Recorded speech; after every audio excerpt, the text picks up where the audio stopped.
Your Excellency, Mr. Philemon Young, President of the 79th session of the General Assembly, Your Excellency, Mr. Antonio Guterres, Secretary General of the United Nations, Your Majesties, Your Excellencies, Heads of State and Government, distinguished delegates. Allow me to extend my heartfelt congratulations to you, Your Excellency, Mr. Philemon Young, on your election as President of the 79th session of the United Nations General Assembly. We are confident that under your astute leadership, significant progress will be made on the critical global agenda that is before us. Please be assured of Zimbabwe's unwavering support throughout your tenure. I would also like to pay tribute to your predecessor, Ambassador Dennis Francis, for his exemplary stewardship of the 78th session of the General Assembly. As the General Assembly had to contend with a number of delicate issues, Ambassador Francis worked hard, so hard, to promote compromise and the collective resolution of issues anchored on the principle of multilateralism, understanding, and mutual respect. Mr. President, in an increasingly polarized and insecure world, dialogue and diplomacy are indispensable. Our world is besieged by numerous global challenges, both natural and man-made. The interconnectedness of our world means that events in one region inevitably affect others. In this regard, the theme of this session, therefore, and I quote, leaving no one behind, acting together for the advancement of peace, sustainable development, and human dignity for present and future generations, unquote, is so relevant and timely. The theme is a reminder of our shared responsibility to build a world that is inclusive, a world that is just and sustainable. It is through collective action, grounded in solidarity and mutual respect, that we can advance peace, foster sustainability, and strengthen multilateralism, as well as uphold human dignity. In this spirit of unity, we must prioritize the most vulnerable and marginalized populations, ensuring that no one and no place is left behind in our pursuit for progress.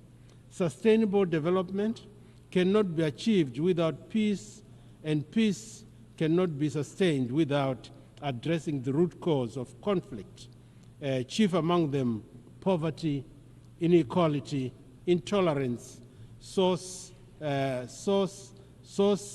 scarcity exacerbated by climate change, and unwanted and unwarranted external interference in internal affairs of some states.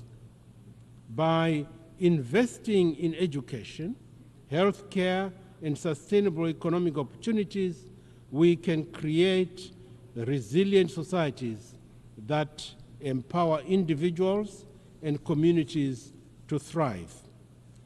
To attain this, we should commit to a renewed sense of global partnership, where every nation, large and small, continues to and benefits from our collective efforts.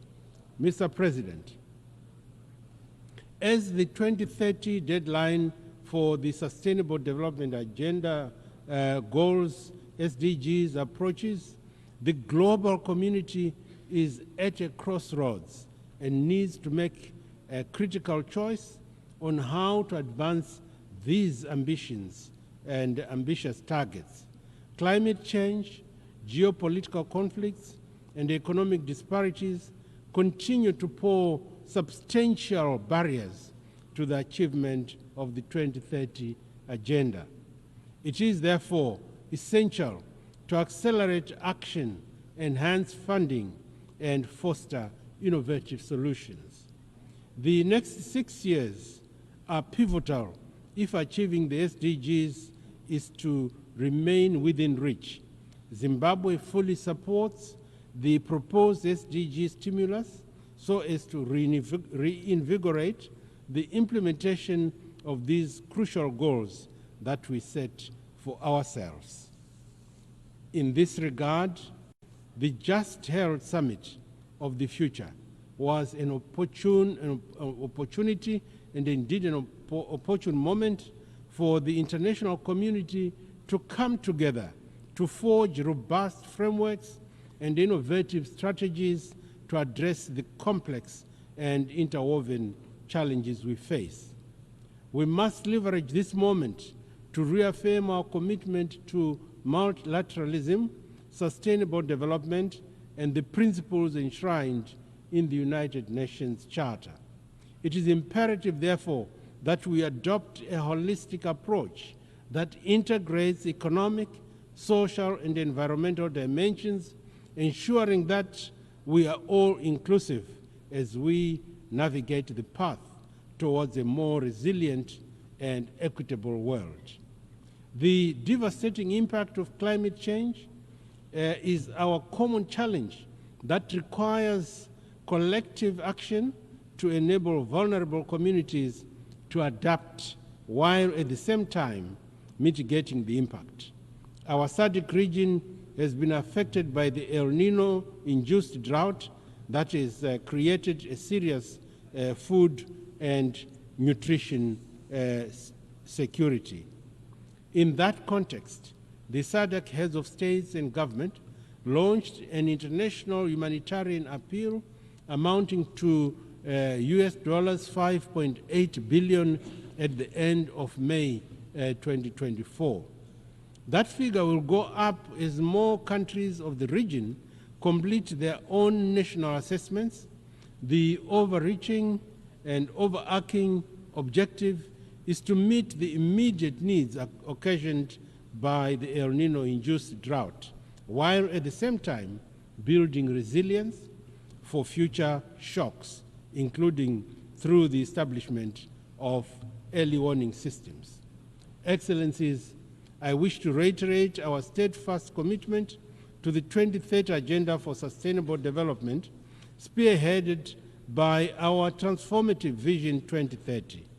This national blueprint sets forth our aspirations to propel Zimbabwe to upper middle income status by the year 2030, focusing on robust economic growth, sustainable development, and holistic societal transformation.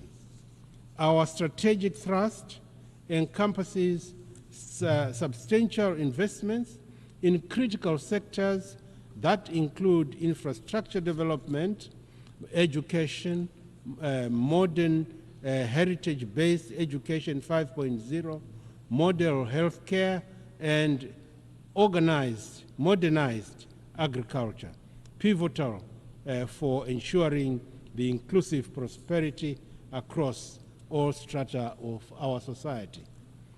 In earnest pursuit of the SDGs, Zimbabwe has recorded commendable strides across various domains.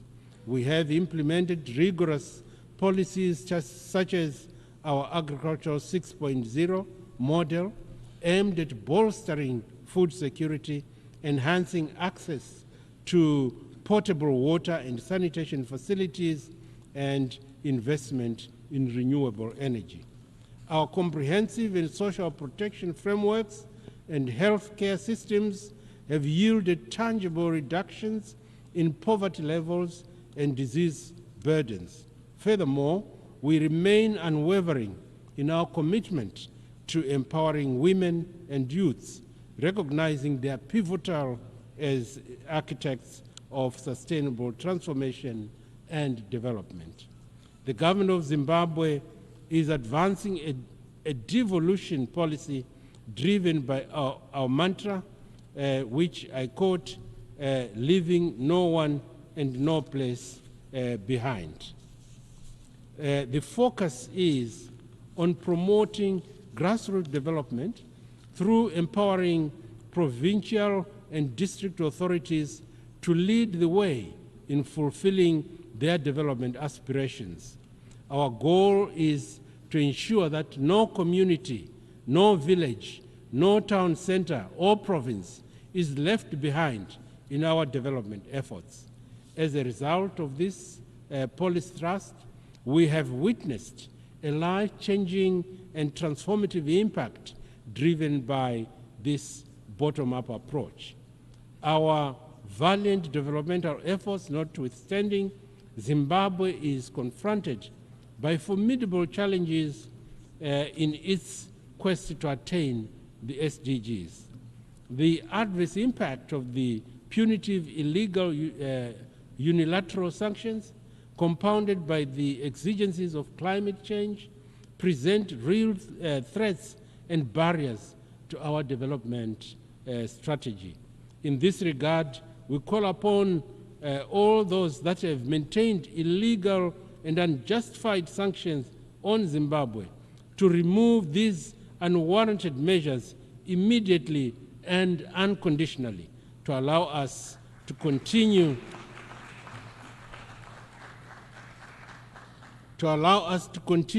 with our noble efforts to uplift the lives and livelihoods of our citizens.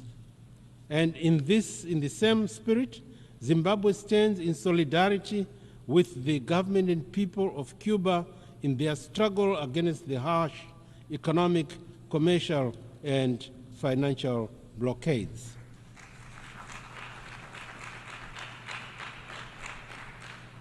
We call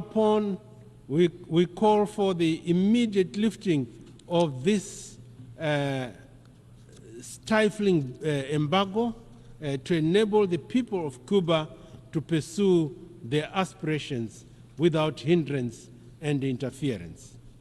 Mr. President, my country remains committed to supporting the self-determination of both the people of Palestine and Western Sahara.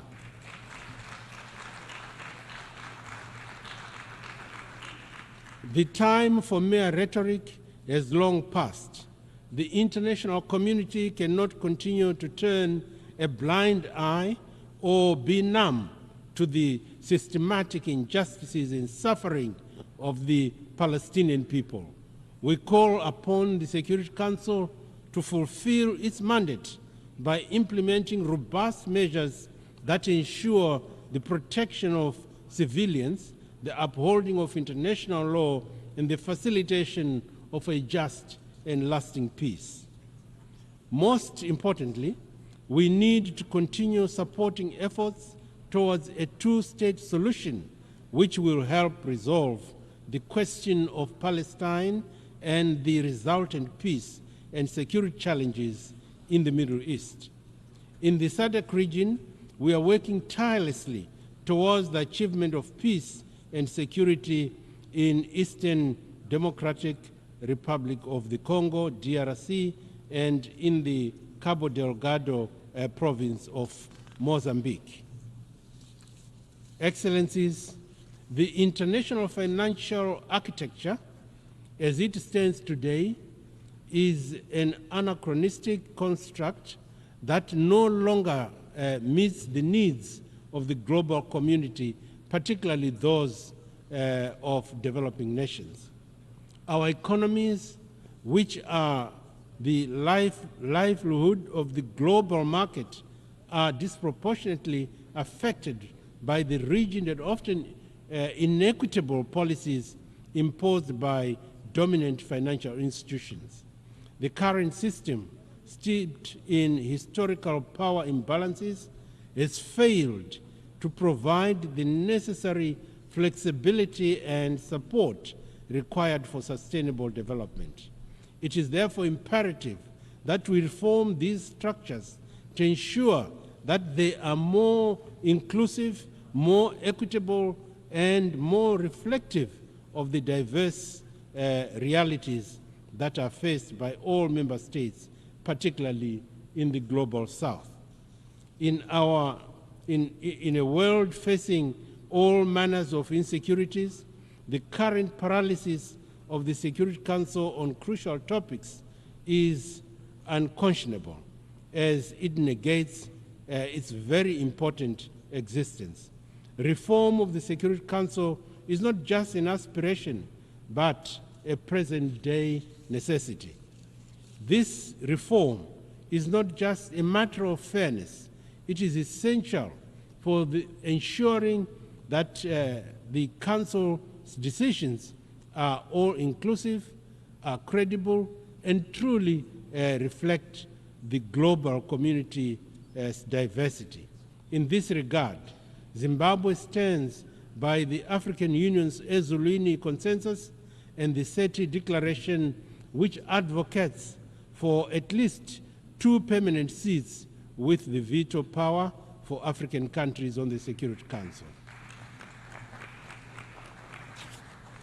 Excellencies, information communication technologies have transformed our lives for the better and can be harnessed for fast-paced development.